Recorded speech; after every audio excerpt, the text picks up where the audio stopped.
Hello students. तो आज class +1 unit number 2 kinematics के लेक्चर नंबर 24 में हमारा टॉपिक है relative velocity in one dimension.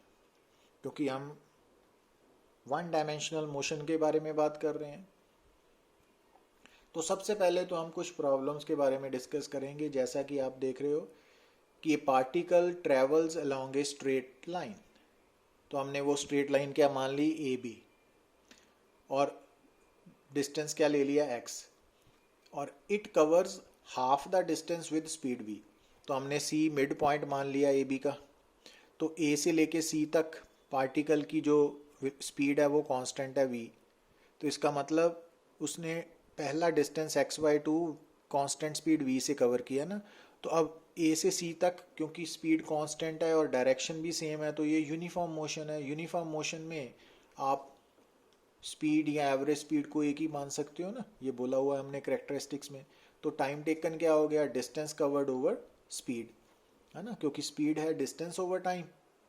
पर कब, जब यूनिफॉर्म मोशन हो, only then. Otherwise speed magnitude of velocity होता है और average speed distance over time होता है ना। तो ये कंडीशंस आपने याद रखनी है। तो वहाँ से टाइम ए से सी इतना आ गया ना हमारे पास। अब उसने क्या बोला हुआ है, the remaining part of the distance. Remaining कितना रह गया, एक्स बाई टू ही रह गया, क्योंकि टोटल अगर एक्स है तो पहला एक्स बाई टू तो उसने कवर किया विद कांस्टेंट स्पीड वी। अब बाकी का जो कवर किया वो कैसे कवर किया कि the remaining part of the distance was covered with speed v1 for half the time and with speed v2 for half time. Find the average speed of the particle over the entire motion. मतलब सी से लेके B तक जितना time लगेगा ना, मान लीजिए T c B, तो इस टाइम का जो हाफ टाइम है, आधा टाइम है, उस दौरान उसकी वेलोसिटी या स्पीड है v1 और बाकी हाफ टाइम के लिए v2 है। ठीक है, तो मान लीजिए कि जो हाफ टाइम है t c b by two, उस दौरान उसकी स्पीड अगर v1 है कांस्टेंट, तो उसने उस टाइम के दौरान कितना डिस्टेंस कवर किया, x1, किस सी से लेके डी तक। और जो बाकी का है वो कवर करने के लिए उसको कितना टाइम लगा, इसका हाफ ही लगेगा ना। तो उस दौरान उसकी स्पीड v2 है, तो कितना डिस्टेंस कवर किया डी से बी तक, x2। अब x1 प्लस x2 क्या हो गया यहाँ पे, x1 प्लस x2 हो गया x बाई टू। पर पहले बात करते हैं कि हमने एवरेज स्पीड निकालनी है over the entire trip. Entire trip क्या है, ए से लेके बी तक। तो एवरेज स्पीड क्या होगी, total distance over total time taken. अब टोटल डिस्टेंस तो x है और टोटल टाइम टेकन ए से सी तक प्लस सी से बी तक वाला है ना। Got it. अब यहाँ देखिए आप, अब क्योंकि सी से लेके बी तक x1 प्लस x2 क्या है, x बाई टू। अब x1 की वैल्यू, x2 की वैल्यू यहाँ पे सब्सिट्यूट की, वहाँ से टी सी बी की वैल्यू निकाल ली ना, और यहाँ से टी ए सी की वैल्यू। अब ये वैल्यूज़ कहाँ सब्सिट्यूट करनी है हमने, टी सी बी की वैल्यू और टी ए सी की वैल्यू यहाँ पे सब्सिट्यूट कर देनी है। उसको सॉल्व करके आप आंसर निकाल सकते हो ना। अब ये प्रॉब्लम है, इसमें क्या गिवन है आपको, two straight lines drawn on the same x t graph makes angles 30 degree and 60 degree with time axis respectively, which line represent greater velocity, which is the ratio. ठीक है ना। तो अब क्योंकि हमें मालूम होना चाहिए कि ये एक्स टी ग्राफ है और ये एक्स टी ग्राफ किस शेप में है, इंक्लाइंड स्ट्रेट लाइन, तो इसका मतलब ये यूनिफॉर्म मोशन के लिए। ये बातें याद हो, यूनिफॉर्म मोशन में ना, क्योंकि average velocity and average velocity and instantaneous velocity ये एक ही होता है। तो इस कारण एक्स टी ग्राफ में जो स्लोप है वो वेलोसिटी के इक्वल है ना। ये सारे रिजल्ट्स हमने ऑलरेडी डिस्कस किए हुए हैं। अब स्लोप क्या होगी, एक्स टी ग्राफ की स्लोप वेलोसिटी रिप्रेजेंट करती है ना, तो स्लोप क्या होगी, tan थीटा, और थीटा क्या होना चाहिए, एंगल विद हॉरिजॉन्टल लाइन। तो अब यहाँ पे देखिए कि जो ए वाली लाइन है ना, उसका एंगल विद हॉरिजॉन्टल 30 डिग्री है, दूसरी का 60। तो इसका मतलब जो ए है ना, उसकी वेलोसिटी है tan 30 और दूसरे की tan 60। तो वहां से आपने वैल्यूज और रेशो निकाल सकते हो ना। अब ये ग्राफ कौन सा है, वीटी ग्राफ है ना। और यहाँ पे आप देख रहे हो कि 0 से 10 सेकेंड तक तो कांस्टेंट वेलोसिटी है 5, और 10 से 20 तक अगेन कांस्टेंट वेलोसिटी है -2, मतलब डायरेक्शन ऑपोजिट होगी। माइनस और प्लस वेलोसिटी में क्या फ़र्क है कि डायरेक्शन उलट हो गई है ना। तो अब हमने क्या निकालना है, डिस्प्लेसमेंट 0 से 20 तक। तो 0 से 20 तक आप कैसे निकालोगे, हमने इस आर्टिकल किया था ना कि अगर आपको वेलोसिटी टाइम ग्राफ गिवन है यूनिफॉर्म मोशन में, तो उस ग्राफ के अंडर जो एरिया आएगा ना वो डिस्प्लेसमेंट को रिप्रेजेंट करेगा, और जिस टाइम इंटरवल के लिए आप वो एरिया निकालते हो उसी टाइम इंटरवल में आपको वो डिस्प्लेसमेंट बताएगा। अब हमें यहाँ से निकालनी है 0 से 20 तक की डिस्प्लेसमेंट, तो इसका मतलब हमें सारा एरिया निकालना पड़ेगा ना, ये वाला रेड के अंडर वाला एरिया भी और ग्रीन वाला एरिया भी, ये वाला एरिया भी। अब ये दोनों रेक्टेंगल्स हैं तो ये एरिया प्लस है ना, लेंथ इनटू ब्रेड्थ में ये लेंथ प्लस है, ब्रेड्थ भी प्लस है, पर यहाँ पर लेंथ प्लस है बट ब्रेड्थ नेगेटिव है ना, तो ये ख्याल रखना ना। तो सी डी की वैल्यू जो है ना वो -2 है ना विद प्रॉपर साइन, तो वहाँ से 30 मीटर आ गया। पर जब हमने यहाँ से डिस्टेंस कवर्ड निकालना है, तो डिस्टेंस कवर्ड में आपने जो एरिया निकालना है ना, एरिया अंडर वीटी ग्राफ, वो चाहे नेगेटिव आ रहा है चाहे पॉजिटिव, उसको प्लस ही लेना है ना। तो इस कारण जब हमने सेकंड पार्ट में 0 से लेके 20 तक डिस्टेंस कवर्ड निकालना है, तो ये एरिया तो प्लस है और ये माइनस है ना, पर इसको भी प्लस ही लेना है ना, हमने मॉड लेना है, तो 70 मीटर डिस्टेंस कवर्ड हो गया। Got it?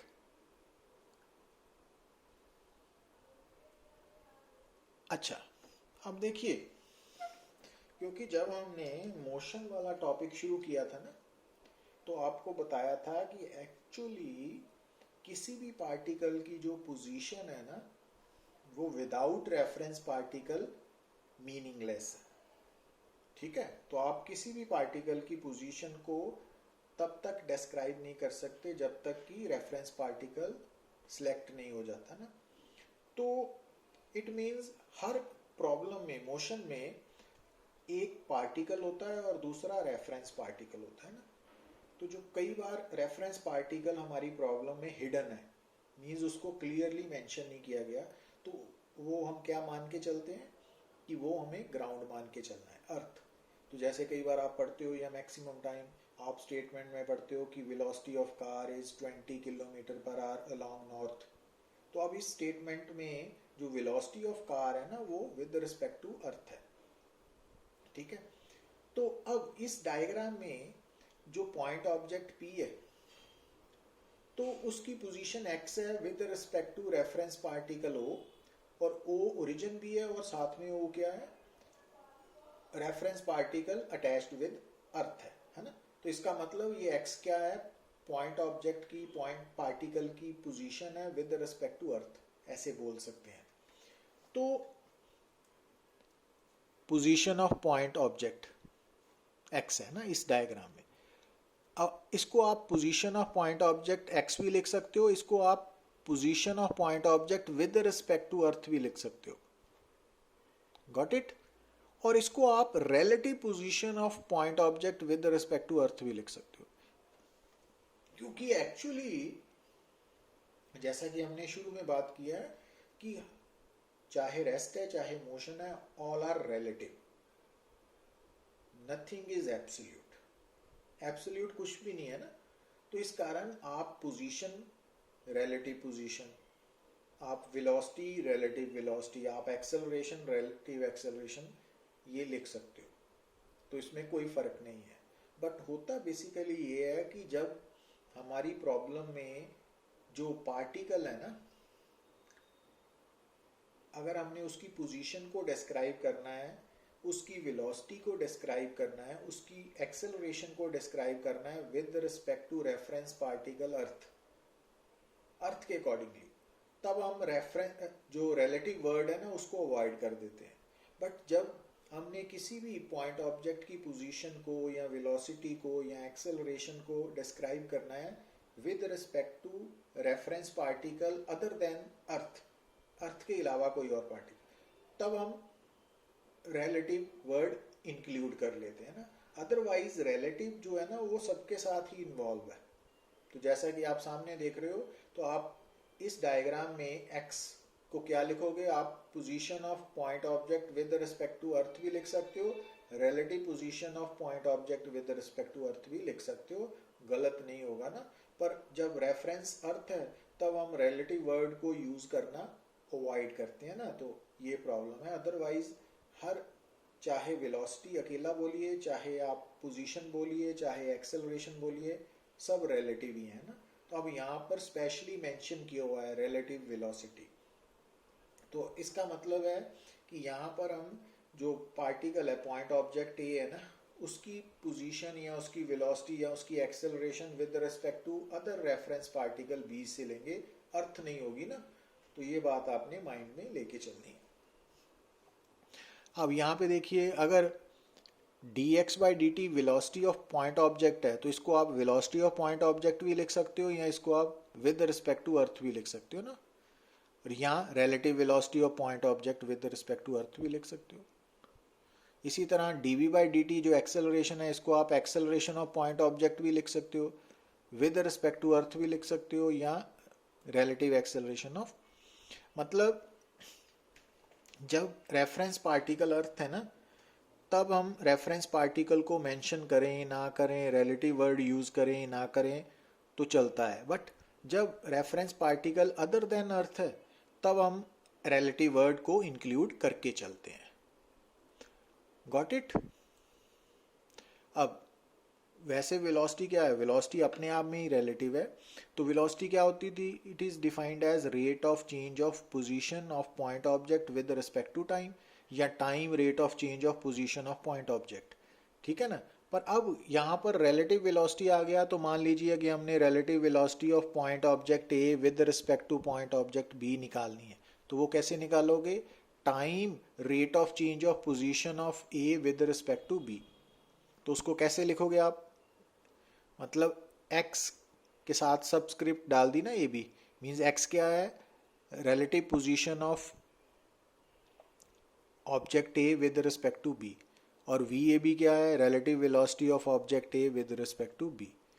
यहाँ पर ये मान के चल रहे हैं कि ए और बी दोनों अलोंग एक्स एक्सिस मूव कर रहे हैं, और इनकी मेजरमेंट के लिए जो हमने ओरिजिन चूज किया है वो अर्थ है ना। अब यहाँ पे देखिए आप, अब ये एक्स एक्सिस है ना, तो इस डायग्राम में जो ऑब्जेक्ट ए है, जिस वक्त हम ऑब्जेक्ट ए को ऑब्जर्व कर रहे हैं ना, उसकी पोजीशन क्या है, एक्स ए, और उसकी वेलोसिटी वी ए है।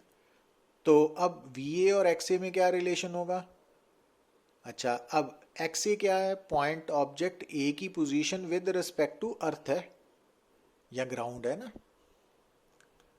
तो वी ए क्या है, अपना velocity of point object A with respect to earth, और वी ए और एक्स ए का रिलेशन ये होगा ना। और इसी तरह से ये ग्रीन वाला जो है, ये पॉइंट ऑब्जेक्ट बी है, और जिस वक्त हम स्टडी कर रहे हैं वो टाइम टी है ना, एक ही टाइम पे दोनों पार्टिकल्स की वेलोसिटी पोजीशंस को नोट कर रहे हैं ना। तो एक्स बी क्या है, पार्टिकल बी की, पॉइंट ऑब्जेक्ट बी की position with respect to earth, और वी बी क्या है, velocity of point object B with respect to earth है। अब वी बी और एक्स बी में क्या रिलेशन है वो पता है ना आपको, ये वाला। अब जैसा कि हमने स्टार्टिंग में पता नोट किया था ना, कि अगर आपने position of A with respect to B निकालनी है, तो वो कैसे निकालोगे आप, position of A with respect to earth निकाल लो, minus position of B with respect to earth. तो ये रिजल्ट याद रखना है ना, कि अगर आपने position of A with respect to B भी लिख सकते हो, relative position of A with respect to B भी लिख सकते हो ना, दोनों इक्वली गुड है। तो अगर आपने relative position of A with respect to B निकालनी है, तो आप सबसे पहले क्या चाहिए, position of A with respect to earth minus position of B with respect to earth. अब जैसा कि आप पिछली डायग्राम यहाँ देख रहे हो, अब ए की position with respect to earth क्या है, एक्स ए, और बी की एक्स बी है ना। तो इसका मतलब इस डायग्राम के accordingly relative position of A with respect to B क्या होगी, position of A minus position of B. ठीक है, विद रिस्पेक्ट टू अर्थ। अब अगर आप इस इक्वेशन को टाइम के साथ डिफरेंशिएट करो दोनों साइड्स को, तो ये अलग कर दिया ना। अब ये क्या है, ये है velocity of A with respect to earth, और ये क्या है velocity of B with respect to earth, और ये क्या है velocity of A with respect to B.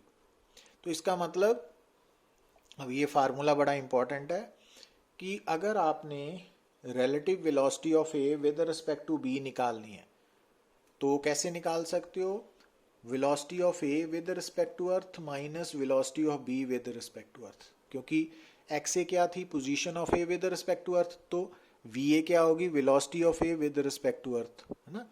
तो ये याद रखना है, तो इसको हम न्यूमेरिकल में और क्लियर करेंगे। अच्छा, अब ये बात नोट करिए कि अगर वी ए सिंबल लिखा है तो इसका मतलब है ये वेलोसिटी ऑफ ए है और रेफरेंस अर्थ है। तो अर्थ, तो इट मीन्स आप वी ए को वी ए ई भी लिख सकते हो विद रिस्पेक्ट टू अर्थ, या वी ए जी भी लिख सकते हो ना विद रिस्पेक्ट टू ग्राउंड। ठीक है, इसी तरह अगर वी बी लिखा है ना अकेला, तो उसका मतलब है velocity of object B with respect to earth. ठीक है, तो क्योंकि यहाँ रेफरेंस ऑब्जेक्ट मिसिंग है तो अर्थ अपने आप भी लिख सकते हो या जी भी लिख सकते हो, ग्राउंड है ना। तो ये सिंबल्स जो है ऐसे भी लिख सकते हो, यूज कर सकते हो, या इस यहाँ ई या जी डाल सकते हो ना अपने आप। Got it. अच्छा, तो अगर मान लीजिए कि जो दो ऑब्जेक्ट्स हैं ए एंड बी, अगर उनकी अपनी वेलोसिटीज कांस्टेंट्स हैं, वी ए भी कांस्टेंट है वी बी भी कांस्टेंट है, तो उनकी आपस में जो रिलेटिव वेलोसिटी होगी वो भी यूनिफॉर्म और कांस्टेंट ही होगी। ठीक है, तो अगर मान लीजिए कि दो पार्टिकल्स मूव कर रहे हैं, दोनों की वेलोसिटीज कांस्टेंट्स हैं, तो इनका मतलब दोनों का रिलेटिव मोशन भी कांस्टेंट होगा, यूनिफॉर्म मोशन होगा। ठीक है, तो एक तो ये बात होगी। अच्छा, दूसरी बात आप ध्यान दीजिए, जैसा कि आप देख रहे हो कि अगर मान लीजिए कि हमारे सामने दो पार्टिकल्स हैं जो साइमल्टेनियसली मूव कर रहे हैं, ये बात आपने बड़ी आराम से समझनी है कि इस डायग्राम में एक पार्टिकल ए है, दूसरा बी है। ठीक है, ग्रीन वाला ए है, रेड वाला बी है, और ये जो डायग्राम आप देख रहे हो इसमें ओ अर्थ है। ठीक है, और एट टाइम जीरो, मतलब इनिशियल टाइम पे आपको ऑब्जेक्ट ए की पोजीशन नजर आ रही है एक्स नॉट ए, और बी की है x naught B at time zero, और ये x naught A with respect to earth है ना। तो x naught A x naught B क्या है, दोनों पार्टिकल्स की इनिशियल पोजीशंस है with respect to earth at time zero. और क्योंकि ये दोनों मोशन में है तो कुछ देर बाद अगर हम देखेंगे तो यही दो पार्टिकल्स यहां तक आ गए ना। ठीक है, तो जो ए है वो उसकी पोजीशन अब बदल के हो चुकी है, जो पहले एक्स नॉट ए थी ना अब बदल के एक्स ए होगी, क्योंकि मोशन में है तो टाइम के साथ पोजीशन बदलेगी, और जो बी है उसकी पोजीशन एक्स नॉट बी से बदल के एक्स बी होगी ना। तो एक्स ए एक्स बी क्या है, दोनों की सेम टाइम पे फाइनल पोजीशंस है एट टाइम टी। ठीक है ना, ये दोनों पार्टिकल्स की इनिशियल पोजीशंस है with respect to earth at time zero, और ये दोनों की फाइनल पोजीशंस है at time t with respect to earth. तो अब क्योंकि हमने यहाँ पे क्या माना हुआ है कि दोनों की वेलोसिटीज कांस्टेंट है, तो जब कांस्टेंट वेलोसिटी से कोई पार्टिकल मूव करता है तो उसके मोशन को क्या बोलते हैं, यूनिफॉर्म मोशन। तो यूनिफॉर्म मोशन में वेलोसिटी एंड एवरेज वेलोसिटी बराबर होती हैं। तो अब अगर हम ए पार्टिकल की बात करें तो ए पार्टिकल की वेलोसिटी एवरेज वेलोसिटी के बराबर है, किसके बराबर, डिस्प्लेसमेंट ओवर टाइम टेकन। तो अब डिस्प्लेसमेंट ए की कैसे निकालोगे, final position of A minus initial position of A over time taken. और इसी तरह से आप सेकंड पार्टिकल बी की वेलोसिटी निकालोगे, डिस्प्लेसमेंट ओवर टाइम। ठीक है ना, otherwise displacement over time average velocity होती है, पर क्योंकि यहाँ पर दोनों की वेलोसिटीज कांस्टेंट्स हैं, दोनों का मोशन यूनिफॉर्म मोशन है, तो हम एवरेज वेलोसिटी को वेलोसिटी बोल सकते हैं ना। ठीक है ना, ये पता लग गया आपको। अब जैसा कि हम मालूम है कि relative velocity of A with respect to B क्या होती है, VA माइनस VB। अब VA और VB की वैल्यू इक्वेशन नंबर 1 और 2 से यहाँ पे सब्स्टिट्यूट कर दी हमने। अब जब ब्रैकेट्स ओपन की तो ये T LCM ले लिया ना, T कॉमन था तो ये यहाँ इधर ले गए लेफ्ट साइड पे, तो ये बन गया ना, ब्रैकेट ओपन की तो ये बन गया ना। बाद में फिर ब्रैकेट्स में क्या किया, एक्स ए और एक्स बी को इकट्ठा कर लिया, x naught A x naught B. अब ये x A minus x B क्या है, ध्यान से देखिए, x A final position of A है और x B final position of B है, और दोनों का डिफरेंस क्या हो गया, final position of A with respect to B. और ये ए की इनिशियल पोजीशन है और ये बी की इनिशियल पोजीशन है, दोनों का डिफरेंस क्या हो गया, initial position of A with respect to B. ठीक है ना, तो ये x A minus x B को आप हम कॉमनली क्या लिख सकते हैं, relative position of A with respect to B at time t, और ये क्या है, relative position of A with respect to B at time zero. Means ये इनिशियल रिलेटिव पोजीशन है, ये फाइनल रिलेटिव पोजीशन है ना, ये लिखा हुआ है ना। तो ये अब यहाँ से ये फॉर्म बन गई ना, ये फार्मूला वही सेम नहीं है जब हम लिखते थे x is equal to x naught plus v t uniform motion के लिए। तो बस फर्क क्या है कि वहां पर x क्या था, एक पार्टिकल की final position with respect to earth, तो x नॉट क्या था, उसी पार्टिकल की initial position with respect to earth, और v क्या था, वही उसी पार्टिकल की velocity with respect to earth. ठीक है ना, और t टाइम टेकन था। अब यहाँ पे क्या हो गया कि यहाँ पर एक्स ए भी क्या हो गया, पार्टिकल ए की position final position with respect to reference particle B है, अब अर्थ की जगह बी आ गया ना, तो इस कारण एक्स नॉट अकेले की जगह क्या सिंबल हो गया, ए बी। समझ आई बात।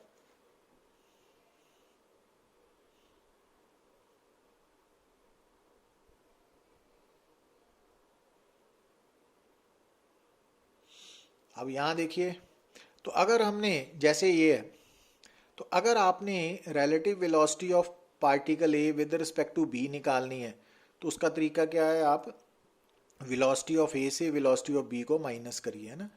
तो दूसरा ये वेक्टर सब्ट्रैक्शन है, सिंपल सब्ट्रैक्शन नहीं है। और दूसरा, अगर आपने relative velocity of B with respect to A निकालनी है, तो आप बी में से ए की वेलोसिटी को माइनस करेंगे ना। ठीक है ना, और final position of x with respect to final position of B with respect to A कैसे निकालोगे, initial position of B with respect to A plus velocity of B into A into time taken, है ना। तो ये हम जब numericals करेंगे ना, बातें क्लियर होंगी आपको। अब यहाँ ध्यान से देखिए, तो आपको क्या गिवन है कि एक स्ट्रेट पाथ पे दो पार्टिकल्स मूव कर रहे हैं ना, एक की वेलोसिटी वी ए कॉन्स्टेंट है, दूसरे की वी बी कॉन्स्टेंट है, और दोनों की वेलोसिटीज बराबर हैं, पर एक पार्टिकल ए जिसको हमने बोला है वो ओरिजिन से नज़दीक है और बी आगे है, मींस ए पीछे है बी आगे है ना। तो अब अगर इनके बीच में पोजीशन टाइम ग्राफ इनके ड्रॉ करें तो कैसे होंगे ना, तो आपको ये आप सोचिए ना कि अगर मान लीजिए कि एक कार है और एक मोटरसाइकिल है, दोनों स्ट्रेट रोड पे एक ही डायरेक्शन में जा रहे हैं, दोनों की वेलोसिटीज बराबर हैं, दोनों 60 किलोमीटर पर आवर पे जा रहे हैं ना अलोंग ईस्ट, और दोनों के बीच में अगर इनिशियल गैप 10 मीटर का है, तो आफ्टर 2 सेकेंड भी वो गैप 10 मीटर का ही रहेगा, आफ्टर 40 सेकेंड भी वो 10 मीटर ही रहेगा ना। तो अब उसी बात को यहाँ पे देखिए आप, क्योंकि देखिए, क्योंकि जब आप किसी भी पार्टिकल का एक्सटी ग्राफ ड्रॉ करते हो, तो यहाँ पे क्योंकि फर्स्ट पार्टिकल सेकंड पार्टिकल दोनों की वेलोसिटीज कांस्टेंट है, तो एक बात तो क्लियर है कि इनके एक्सटी ग्राफ क्या होंगे भला, इंक्लाइंड स्ट्रेट लाइंस। ठीक है ना। दूसरी बात कि इन स्ट्रेट लाइंस की स्लोप क्या बताएंगी, वेलोसिटीज। अब आप ध्यान दीजिए कि क्योंकि वी ए और वी बी बराबर है, ये दिया हुआ है ना आपको कंडीशन, तो इसका मतलब दोनों स्ट्रेट लाइंस की स्लोप बराबर होंगी, मींस पैरेलल होंगी, क्योंकि वेलोसिटीज बराबर हैं। और दूसरी बात, यहाँ पे ए पीछे है बी आगे है ना इनिशियली, तो अब एक्सटी ग्राफ की जो इंटरसेप्ट होती है ऑन एक्स एक्सिस वो पोजीशन बताती है ना, इनिशियल पोजीशन। अब ए x कम है, b का ज़्यादा है ना, क्योंकि b a से आगे है ना इस डायग्राम के अकॉर्डिंगली। तो इस तरह का ग्राफ आएगा। अब अगर हम मान लें कि वी ए कांस्टेंट है, वी बी कांस्टेंट है, ए पीछे है, बी आगे है, मगर पीछे वाले की वेलोसिटी बी से ज़्यादा है, तो क्या होगा आप, तो आप देखिए जो रेड कलर ए है ना, क्योंकि उसकी वेलोसिटी ज़्यादा है बी से, तो उसकी स्लोप ज़्यादा होगी। स्लोप ज़्यादा होने के कारण क्या हो गया, एक टाइम आएगा जब ये दोनों ग्राफ एक दूसरे को इंटरसेक्ट करेंगे ना। अगर मान लीजिए कि आप मोटरसाइकिल पे हैं, आगे आपके कार जा रही है, और आपका मोटरसाइकिल की वेलोसिटी 80 किलोमीटर पर आवर है, कार की 60 है। तो अगर आप इनिशियली कार से 20 मीटर पीछे हो, तो कुछ देर बाद आप कार के बराबर आके उसके आगे निकल जाओगे ना। तो ये ग्राफ यही शो कर रहा है ना कि ये टाइम, जो टाइम ऑफ मीटिंग हमने शो किया, टाइम ऑफ मीटिंग से पहले ए बी से पीछे था, पर टाइम ऑफ मीटिंग के वक्त वो दोनों बराबर हो गए, और उसके बाद ए आगे निकल गया, बी पीछे रह गया। और क्योंकि बी की वेलोसिटी कम है ना, ए की ज़्यादा है। अब यहाँ पर ए की वेलोसिटी बी से कम है, मींस ए पीछे भी है और स्लो भी है। तो उससे क्या होगा, अगर आप मोटरसाइकिल पे हो, आपके मोटरसाइकिल की वेलोसिटी आगे जा रही कार से कम है, तो आपके बीच में, आपके और कार के बीच में जो गैप है वो बढ़ता जाएगा ना, तो गैप बढ़ता जाएगा। तो ए की क्योंकि वेलोसिटी कम है, तो ए वाले ग्राफ की स्लोप कम है, बी की ज़्यादा है ना, तो गैप बढ़ रहा है ना टाइम के साथ दोनों के बीच में। तो यहाँ पे ये मान के चल रहे हैं कि बी पार्टिकल इनिशियली ए से आगे है ना, तो ये बातें आपको समझनी पड़ेंगी। तो इनको हम, मीन्स इस कंसेप्ट को आप बेसिकली, क्या बात है कि नो डाउट इस कंसेप्ट का हेडिंग का नाम हमने रखा हुआ है रिलेटिव वेलोसिटी, बट एक्चुअली कोई भी वेलोसिटी जो है ना वो रिलेटिव ही होती है, कोई भी एक्सेलरेशन रिलेटिव ही होती है, कोई भी पोजीशन रिलेटिव ही होती है ना। विदाउट रेफरेंस हम डिफाइन नहीं कर सकते इनको। और दूसरी बात कि जब हम रेफरेंस रिलेटिव वर्ड को अवॉइड करते हैं, तो उस वक्त जो हमारा रेफरेंस पार्टिकल होता है ना वो अर्थ होता है, वो हमने समझ के चलना है ना। जब हमारा रेफरेंस पार्टिकल हिडन है, गिवन नहीं है, दिया हुआ नहीं है, तो वो अर्थ है, तो तब हम रिलेटिव वर्ड को अवॉइड करते हैं। और जब रेफरेंस पार्टिकल अर्थ के अलावा कोई और हो, तब हम रिलेटिव वर्ड्स यूज करते हैं। तो अदरवाइज इसमें कोई और सोचने वाली ज़्यादा बात नहीं है। और ये कंसेप्ट को हम क्लियर करेंगे नेक्स्ट लेक्चर में, जब हम इनके ऊपर बेस्ड न्यूमेरिकल्स को ट्राई करेंगे ना, तब आपको ये बात और अच्छी तरह से समझ आएगी। Thank you very much.